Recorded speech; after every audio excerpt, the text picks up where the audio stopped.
Today we get the very dramatic reading about Shadrach, Meshach and Abednego and the fiery furnace. Fires have a great power to destroy. We see that in our own country. We have bushfires and they, when they're out of control, they take lives, human life, animal life, they destroy vegetation, destroy people's homes. They significantly change the landscape of our own country.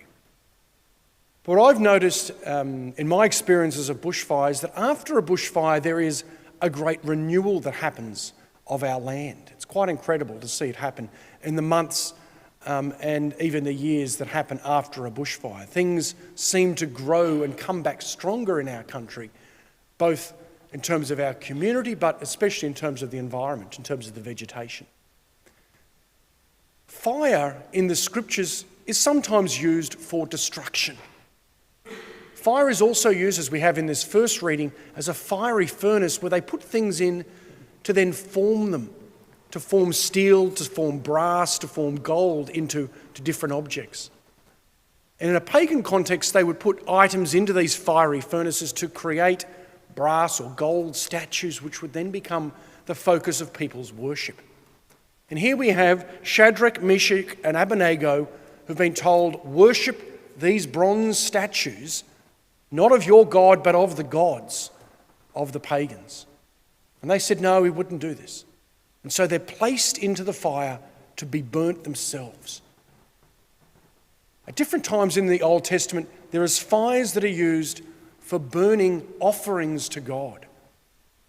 We're told about this a number of times. People would come to the temple and there would be a sacrifice made, a burnt offering.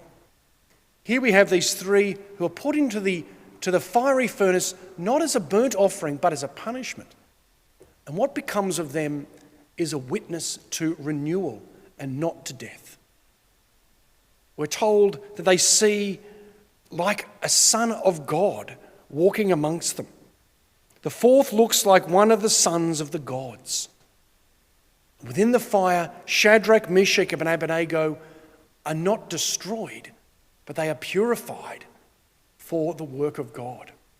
They become a witness to the presence of God. When we begin our Easter Vigil, which will happen in a couple of weeks' time on the Saturday evening, it begins with a fire. And fires right throughout history, when people have gathered around a fire, sometimes there's been opportunity to share stories. In the pagan context, it was an opportunity to worship the gods. In a Christian context, we see the Easter fire is an opportunity for renewal and for the purification of us as an experience of the resurrection. And then we will carry candles, as we know, into the church, bringing that light that was come from the fire that comes into us. And then from there, we're called to then spread the light of Christ to the entire world. This reading today is preparing us for the Easter Vigil, for that great fire that will happen.